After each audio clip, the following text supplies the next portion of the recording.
आप सभी का स्वागत है हमारे चैनल नवेंदु क्लासेज हिंदी में। आज हम लोग किसी आवेशित पतले गोलीय खोल के कारण किसी बिंदु पर विद्युतीय क्षेत्र निकालेंगे।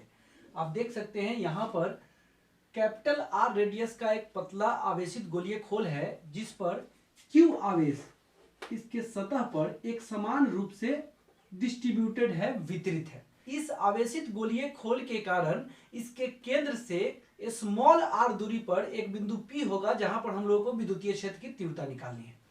इस आवेशित गोलीय खोल के कारण हम लोग तीन स्थितियों के लिए विद्युतीय क्षेत्र की तीव्रता निकालेंगे। पहला स्थिति जब हमारा P बिंदु इस गोलीय खोल के बाहर में हो, दूसरा स्थिति P बिंदु जब इस गोलीय खोल के सतह पर हो, और तीसरा स्थिति P बिंदु जब गोलीय खोल के अंदर में हो।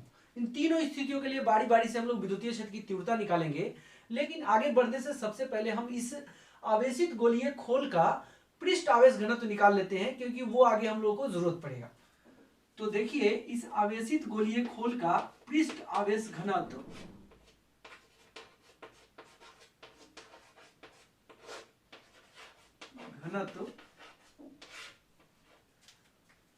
बराबर सिग्मा से सूचित करते हैं, और पृष्ठ आवेश घनत्व बराबर होता है आवेश बटा क्षेत्रफल।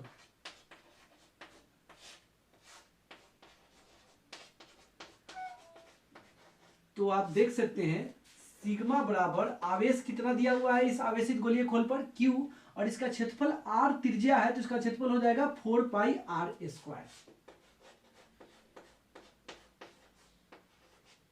इसको हम लोग फर्स्ट मान लेते हैं, इसको आगे हम लोग यूज करेंगे। तो इस तरह से हमने आवेशित गोलीय खोल ले लिया है। अब हम लोग बारी बारी से तीनों स्थितियों के लिए विद्युतीय क्षेत्र की तीव्रता निकालेंगे। तो चलिए इससे आगे बढ़ते हैं। सबसे पहले हम स्थिति 1 के लिए बात करेंगे, जब P बिंदु आवेशित गोलीय खोल के बाहर के बिंदु पर हो। आप देख सकते हैं इस आवेशित गोलीय खोल के बाहर है P बिंदु, जहां पर विद्युतीय क्षेत्र की तीव्रता निकालनी है, और इस P बिंदु की दूरी इस आवेशित गोलीय खोल से स्मॉल r दूरी पर है। यहाँ पर P बिंदु पर जो विद्युतीय क्षेत्र की तीव्रता होगी वो बाहर की ओर होगी, क्योंकि आवेशित गोलीय खोल पर आवेश जो है धन आवेश है, और धन आवेश के कारण विद्युतीय क्षेत्र की तीव्रता बाहर की ओर होती है। इस आवेशित गोलीय खोल के कारण किसी भी बाहर के बिंदु पर विद्युतीय क्षेत्र की तीव्रता त्रिज्यीय रूप से बाहर की ओर होगी, रेडियली आउटवर्ड डायरेक्शन में होगी। तो यहाँ पर भी रेडियली आउटवर्ड डायरेक्शन में। अब देखिए, यहाँ जो विद्युतीय क्षेत्र की तीव्रता हम लोग को निकालना है वो गाउस के सिद्धांत को अप्लाई करके निकालना है। गाउस के सिद्धांत के लिए हम लोग को गॉसियन तल चाहिए।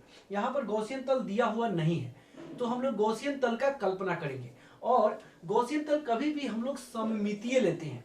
तो इस आवेशित गोलीय खोल के चारों ओर जो सममितीय गॉसियन तल होगा वो भी गोलीय गॉसियन तल होगा। तो देखिए, P बिंदु से गुजरता हुआ स्मॉल r त्रिज्या का गोलीय गॉसियन तल का कल्पना किया। इस पूरे गोलीय गॉसियन तल के क्षेत्रफल को हम लोग A मान लेते हैं, लेकिन P बिंदु पर जो अल्प क्षेत्रफल होगा, अल्प अवयव का जो क्षेत्रफल होगा, उसको हम लोग dA से सूचित करेंगे, और उस क्षेत्रफल सदिश को वेक्टर dA लिखेंगे, जो कि इस P बिंदु पर के तल के लंबवत बाहर की ओर होगा। तो अब हम लोग सारा तैयारी कर चुके हैं, हमारे पास गॉसियन तल भी हो चुका है। अब हम लोग गॉस का सिद्धांत अप्लाई करके यहाँ पर P बिंदु पर विद्युतीय क्षेत्र की तीव्रता निकाल सकते हैं। तो देखिए, हम लोग लिखेंगे गाउस के सिद्धांत के अनुसार, गाउस के सिद्धांत के अनुसार हम लोग क्या जानते हैं कि कुल फ्लक्स, बंद तल का कुल फ्लक्स, आवेश, कहाँ का आवेश, तो गॉसियन तल के भीतर के आवेश का 1/ε0 गुना होता है। आप जानते हैं बंद तल के विद्युतीय फ्लक्स को हम लोग d पे इंटीग्रेशन देके उस पर सर्किल का चिन्ह देकर दिखाते हैं। और आप देख सकते हैं इस गॉसियन तल, यह जो गॉसियन तल जो बाहर वाला गोलीय गॉसियन तल है, इसके भीतर में टोटल कितना आवेश है, Q आवेश। जो आवेश इस गोलीय खोल पर वितरित है वही इसके भीतर का आवेश है। तो भीतर के आवेश की जगह पे हम लोग Q लिखेंगे गुणे 1/ε0। आप जानते हैं कि हम लोग पढ़े हैं phi is equal to vector E dot vector A, तो d phi is equal to क्या हो जाएगा, vector E dot vector D is equal to Q/ε0। फिर देख सकते हैं यहाँ पे हम लोग क्या लिखेंगे, vector A dot vector B बराबर AB cos थीटा होता है, तो vector E dot vector DA बराबर EDA cos थीटा हो जाएगा। लेकिन आप यहाँ पर देख सकते हैं वेक्टर ई और वेक्टर डी ए दोनों एक ही दिशा में है, तो दोनों के बीच का एंगल 0 डिग्री होगा। तो cos थीटा ना लिखकर हम लोग cos 0 लिखेंगे। यहां पर E D A cos 0 degree बराबर Q बटा इप्सिलॉन नॉट। अब देखिए, अब इससे आगे हम लोग बढ़ेंगे। यहां पर ई डी ए बराबर Q बटा इप्सिलॉन नॉट। यहाँ पे आप देख सकते हैं cos 0 1 हो जाएगा, तो फिर ई डी ए बचेगा। यहाँ पर इंटीग्रेशन में से ई बाहर हो जाएगा, क्योंकि इस पूरे गोलीय गॉसियन तल के हर बिंदु पर विद्युतीय क्षेत्र का मान समान है, क्योंकि हर बिंदु की दूरी इस आवेश वितरण से समान दूरी पे है, इसलिए हर बिंदु पर विद्युतीय क्षेत्र समान होगा। तो ई जो है नियत है, इसलिए ई बाहर निकल जाएगा, अंतर में बचेगा डी ए और इज इक्वल टू Q बटा इप्सिलॉन नॉट। आप देख सकते हैं ई गुने dx का इंटीग्रेशन x होता है, dy का इंटीग्रेशन y, तो dA का इंटीग्रेशन क्या हो जाएगा a is equal to Q बटा इप्सिलॉन नॉट। अब देखिए, इससे आगे हम लोग यहाँ पे बढ़ेंगे। आप देख सकते हैं E इंटू ए क्या है, ए जो है इस पूरे ए जो है इस स्मॉल r रेडियस के गोलीय गॉसियन तल का कुल क्षेत्रफल है, तो उसका कुल क्षेत्रफल ए जो है 4 पाई स्मॉल r स्क्वायर होगा। तो ए की जगह पे हम लोग लिखेंगे 4 pi small r square is equal to Q by epsilon naught. तो ये E बराबर हो जाएगा 1 by 4 pi epsilon naught into Q by small r square. यही विद्युतीय क्षेत्र की तीव्रता हो गई किसी आवेशित गोलीय खोल के कारण बाहर के किसी बिंदु पर, और यह तीव्रता का फॉर्मूला है 1 by 4 pi epsilon not Q by small r square, जहां स्मॉल r बाहर के उस बिंदु P की उस गोलीय खोल के केंद्र से दूरी है, और Q जो है उस गोलीय खोल पर दिया गया आवेश है। स्मॉल r आप देख सकते हैं और यहाँ पे Q देख सकते हैं।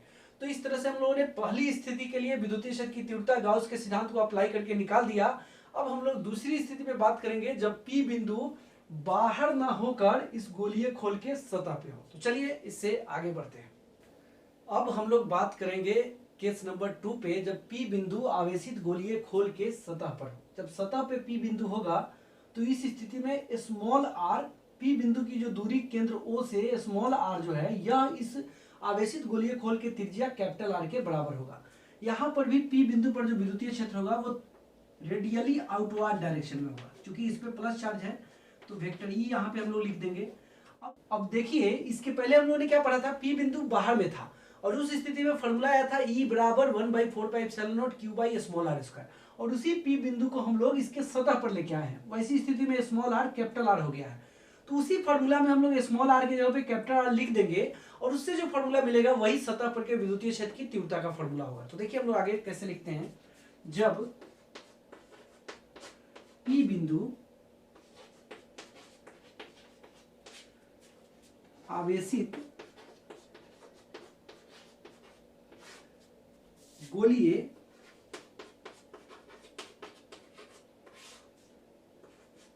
खोल के बाहर हो, तो देखिए वैसी स्थिति में फॉर्मूला क्या था, E is equal to 1 by 4 pi epsilon not Q by small r square. लेकिन देखिएगा, लेकिन जब P बिंदु गोलीय खोल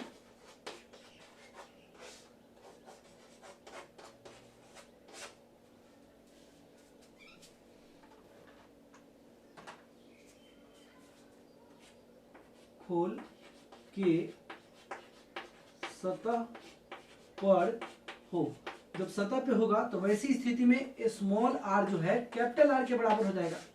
और जब स्मॉल r कैपिटल R के बराबर होगा तो इसी सूत्र में स्मॉल r की जगह पे हम लोग कैपिटल R डाल देंगे, और उससे जो सूत्र मिलेगा वो सतह पर के विद्युतीय क्षेत्र की तीव्रता का होगा। तो देखिए इस तरह से सतह पर विद्युतीय क्षेत्र की तीव्रता क्या हो जाएगी, 1 by 4 pi epsilon not Q by capital R square. यही सतह पर के विद्युतीय क्षेत्र की तीव्रता का सूत्र होगा। मैं आपको बताऊं कि यह सूत्र जो हम लोगों ने निकाला है, केस 1 में जो हम लोग सूत्र निकाले थे उसी को रेफरेंस लेकर, उसी के आधार पे हम लोगों ने यह सूत्र निकाला है। आप चाहते तो यहां पर भी P बिंदु से पास करता हुआ गॉसियन तल लेकर भी आप चाहते तो इस विद्युतीय क्षेत्र की तीव्रता को गॉस का सिद्धांत अप्लाई करके निकाल सकते थे। वैसी स्थिति में फर्क केवल इतना पड़ता कि केस 1 में जो विद्युतीय क्षेत्र की तीव्रता निकालने के लिए हम लोग क्षेत्रफल के जगह पे 4 पाई स्मॉल आर स्क्वायर लिखे थे, वहां पे हम लोग को इस स्थिति के लिए 4 पाई कैपिटल आर स्क्वायर लिखना होता और ऐसा ही सूत्र आपको प्राप्त हो जाता। तो इस तरह से हम लोगों ने सतह पर के विद्युतीय क्षेत्र का व्यंजक निकाल दिया। अब इस फॉर्मूला को हम थोड़ा सा इसका रूप बदल के दिखाते हैं। देखिए थोड़ा सा इसका फॉर्म बदलते हैं, हम इसी जगह बदल के आपको दिखाते हैं। देखिए E बराबर हम लोगों ने लिखा है 1/4 pi epsilon not Q by R square. आप देख सकते हैं समीकरण 1 में जो हम लोगों ने माना है, इसके आधार पे Q बराबर क्या हो जाएगा 4 pi capital R square sigma. यहां से हम लोग Q का वैल्यू वहां पर डालेंगे। देखिएगा Q की जगह पे डालेंगे 4 pi capital R square sigma. तो ये कैपिटल आर स्क्वायर कैंसिल हो जाएगा, 4 पाई से 4 पाई कैंसिल हो जाएगा, तो ये आपको सूत्र बन जाएगा सिग्मा बाई इप्सिलॉन नॉट। तो इस तरह से सतह पर के विद्युतीय क्षेत्र की तीव्रता को आप E बराबर 1/4 pi epsilon not Q by capital R square भी लिख सकते हैं, अथवा सिग्मा बाई इप्सिलॉन नॉट भी लिख सकते हैं, जहां पे सिग्मा क्या है पृष्ठ आवेश घनत्व है आवेशित गोलीय खोल का। तो यह हो गया। हम यहाँ पे सदिश रूप में लिखकर नहीं दिखा रहे हैं किसी भी विद्युतीय क्षेत्र की तीव्रता के व्यंजक को। सदिश रूप में लिखने के लिए केवल उस पर वेक्टर देना है और यूनिट वेक्टर एन कैप से मल्टीप्लाई कर देना है, तो वो काम आप कर लेंगे। तो अब हम लोग बात करेंगे केस 3 पर, जब P बिंदु आवेशित गोलीय खोल के अंदर में हो। तो चलिए आगे बढ़ते हैं। अब हम लोग बात करेंगे केस 3 पर, जब P बिंदु आवेशित गोलीय खोल के भीतर में हो। आप देख सकते हैं इस स्थिति में स्मॉल r जो होगा वो कैपिटल R से छोटा होगा। यहाँ पर P बिंदु पर जो विद्युतीय क्षेत्र होगा P बिंदु पर, उसको हम लोगों ने E मान लिया। यहाँ पर P बिंदु पर के विद्युतीय क्षेत्र की तीव्रता E का मान निकालने के लिए हम लोग को गाउस का सिद्धांत अप्लाई करना है, और गाउस का सिद्धांत अप्लाई करने के लिए P बिंदु से गुजरता हुआ गॉसियन तल चाहिए। गॉसियन तल यहाँ पर नहीं है, इसलिए हम लोग P बिंदु से गुजरता हुआ स्मॉल r त्रिज्या का गोलीय गॉसियन तल का कल्पना करेंगे। अब गॉसियन तल यहाँ पर हो गया, तो अब हम लोग यहाँ पर गाउस का सिद्धांत अप्लाई कर सकते हैं। तो देखिए हम लोग लिखेंगे अकॉर्डिंग टू गॉस थ्योरम। क्या कहता है गॉस का थ्योरम? टोटल फ्लक्स, कुल फ्लक्स बराबर गॉसियन तल के भीतर का आवेश इंटू 1/ε। आप देख सकते हैं कुल फ्लक्स को हम लोग लिखेंगे d5 का इंटीग्रेशन, और यहां पर आप देख सकते हैं P बिंदु से गुजरता हुआ जो हम लोग का गॉसियन तल है स्मॉल r त्रिज्या का, इसके भीतर में कोई भी आवेश नहीं है। जो भी आवेश है इसके बाहर में, जो कि इस आवेशित गोलीय खोल के सतह पर है, तो इसके भीतर में कोई आवेश नहीं है। जब कोई आवेश नहीं है तो वो आवेश शून्य है, भीतर का आवेश शून्य। तो देखिए यहाँ पे 0 गुने 1/ε। तो देखिए यहाँ पे d5 को हम लोग क्या लिख सकते हैं, वेक्टर E और डॉट वेक्टर dA बराबर 0।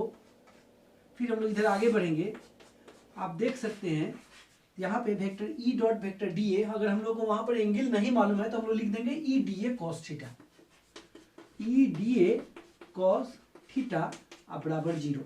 E बाहर हो जाएगा, अंदर में हो जाएगा dA cos थीटा बराबर 0, तो E बराबर 0। तो आज हम लोगों ने सीखा कि किसी आवेशित गोलीय खोल के भीतर के किसी भी बिंदु पर, अंदर के किसी भी बिंदु पर विद्युतीय क्षेत्र की तीव्रता शून्य होती है। बाहर के किसी बिंदु पर विद्युतीय क्षेत्र की तीव्रता 1/4 pi epsilon not Q by small r square, सतह पर के बिंदु पर विद्युतीय क्षेत्र की तीव्रता 1/4 pi epsilon not Q by capital R square, और आवेशित गोलीय खोल के भीतर के किसी भी बिंदु पर विद्युतीय क्षेत्र की तीव्रता शून्य होती। तो इस तरह से तीनों स्थितियों के लिए हम लोगों ने आवेशित गोलीय खोल के कारण विद्युतीय क्षेत्र की तीव्रता गाउस के सिद्धांत को अप्लाई करके निकाल दिया है। अब हम लोग इस टॉपिक से जुड़ा हुआ आपको मैं 2 टिप्स बताऊंगा, तो चलिए आगे बढ़ते हैं। तो सबसे पहले हम बात करेंगे टिप नंबर 1 पे। अभी जो हम लोगों ने विद्युतीय क्षेत्र निकाला है आवेशित गोलीय खोल के कारण, वो आवेशित गोलीय खोल कहने का मतलब कि ऐसा गोला जो अंदर से खोखला है, अंदर से खाली है, अंदर से खाली था, ऐसे गोले के लिए निकाला। लेकिन अगर आवेशित गोला अंदर से भरा हुआ हो, ऐसे गोला को ठोस गोला कहा जाता है। जो गोला खोखला होता है उसे खोल कहा जाता है, गोलीय खोल, और जो गोला अंदर से भरा होता है उसको ठोस गोला कहते हैं। तो अगर ठोस गोला हो और उसके पूरे आयतन में आवेश एक समान रूप से वितरित हो, तो वैसे ठोस गोला के कारण विद्युतीय क्षेत्र की तीव्रता का अलग सूत्र होता है। हम लोग जो अभी सूत्र निकाले हैं तीनों स्थितियों के लिए, वो गोलीय खोल के कारण या आवेशित खोखले गोले के कारण। अभी हम दोनों स्थितियों के लिए यहाँ पे सूत्र लिख देंगे ताकि आपको कोई कंफ्यूजन नहीं हो। लेकिन एक चीज मैं आपको यहाँ पे बताना चाह रहा हूँ कि इस ठोस गोला के अंदर में आवेश तभी रह सकता है जब यह ठोस गोला कुचालक हो, क्योंकि यदि यह ठोस गोला चालक होगा तो प्लस प्लस एक दूसरे को विकर्षित करेंगे और ये चालक से चालित होकर, चालक से कंडक्ट होकर उसके सतह पे चले जाएंगे। यानी इस अगर ये ठोस गोला चालक होता तो अंदर में ये आवेश वितरित रह ही नहीं पाते, ये आवेश एक दूसरे को विकर्षित करके उस चालक ठोस गोला के सतह पे चले जाते और वैसी स्थिति में उसका यहाँ वाला सूत्र ही उसके लिए लागू होता। तो अगर ठोस गोला, याद कीजिए, ध्यान दीजिए, यदि ठोस गोला चालक हो तो उसके अंदर में आवेश नहीं रह सकता है, तो उसके सतह पर आवेश चला जाएगा, इसलिए उसके लिए यही वाला सूत्र जो है लागू होगा। लेकिन अगर ठोस गोला कुचालक हो तो उसके पूरे आयतन में आवेश एक समान रूप से वितरित रह सकता है और वैसी स्थिति में इसका अलग सूत्र होगा। तो यहाँ जो ठोस गोला का हम लोग सूत्र लिखने जा रहे हैं वो कैसे, ठोस गोला के लिए तो एक समान रूप से आवेशित कुचालक ठोस गोला के लिए, अगर ठोस गोला चालक हो तो अंदर में एक समान रूप से आवेश वितरित न रहकर पूरा आवेश एक दूसरे से विकर्षित होकर उसके सतह पर वितरित हो जाएगा और यहाँ वाला सूत्र ही उसके लिए काम करेगा। तो देखिए दोनों गोलों के लिए हम तीनों स्थितियों का सूत्र लिख देते हैं। पहला यहाँ पे स्थिति क्या था, याद कीजिए, सतह पर, दूसरा क्या था यहाँ पे बाहर, और तीसरा क्या था गोलीय खोल के भीतर। तीनों स्थिति का हम यहाँ पे सूत्र लिखेंगे ताकि आपको कोई कंफ्यूजन नहीं हो। फिर इसके लिए भी सतह पर, यहाँ पे बाहर और यहाँ पे भीतर, ठीक है। हम P बिंदु पर विद्युतीय क्षेत्र की तीव्रता का सूत्र लिखने जा रहे हैं, जिस P बिंदु की दूरी प्रत्येक गोले के केंद्र से स्मॉल r है। देखिए सतह पर इसका सूत्र क्या होता है, E बराबर 1/4πε0 Q by capital R square, हम लोग पढ़ चुके हैं। यहाँ पर बाहर के बिंदु पर विद्युतीय क्षेत्र की तीव्रता हम लोग निकाल चुके हैं 1/4πε0 Q by small R square, ये भी आप सीख चुके हैं। यहाँ पर इस ठोस गोला के लिए भी सेम सूत्र होता है, इसके सतह पर भी सूत्र होता है 1/4πε0 Q by capital R square, और इसके बाहर के बिंदु पर होता है जो कि केंद्र से स्मॉल r दूरी पर है 1/4πε0 Q by small r square. देख सकते हैं चाहे आवेशित गोला खोखला गोला हो, चाहे आवेशित गोला कुचालक ठोस गोला हो, दोनों गोलों के लिए बाहर के बिंदु पर सूत्र समान होता है, सतह पर के बिंदु पर सूत्र समान होता है, लेकिन भीतर के बिंदु पर सूत्र अलग होता है। आप जानते हैं कि खोखला गोला हो तो भीतर के किसी बिंदु पर विद्युतीय क्षेत्र की तीव्रता शून्य होती है, और अगर ठोस गोला हो कुचालक तो उसके भीतर में विद्युतीय क्षेत्र की तीव्रता का सूत्र होता है 1/4πε0 Q by capital R Q into small r। तो हम लोगों ने दोनों गोलों के लिए तीनों स्थितियों का सूत्र लिख दिया ताकि आपको कहीं भी कुछ भी मिले दोनों में से कोई भी तो आपको कंफ्यूजन नहीं हो। अब हम दोनों गोलों के लिए विद्युतीय क्षेत्र की तीव्रता और बिंदु P की केंद्र से जो दूरी स्मॉल r है उसके बीच का आपको ग्राफ खींचकर दिखाएंगे। तो देखिए यहाँ पे सबसे पहले खोखला गोला के लिए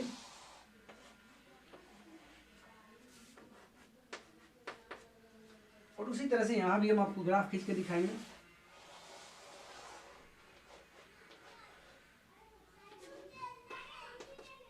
आप यहाँ पर देखिएगा, सबसे पहले हम इसका ग्राफ खींचते हैं। यहाँ पर विद्युतीय क्षेत्र की तीव्रता का सबसे महत्तम मान सतह पर है, क्योंकि आप जानते हैं सतह से बाहर जाने पर स्मॉल r का मान कैपिटल R से अधिक है। r का मान जब बढ़ेगा तो विद्युतीय क्षेत्र की तीव्रता घटेगी।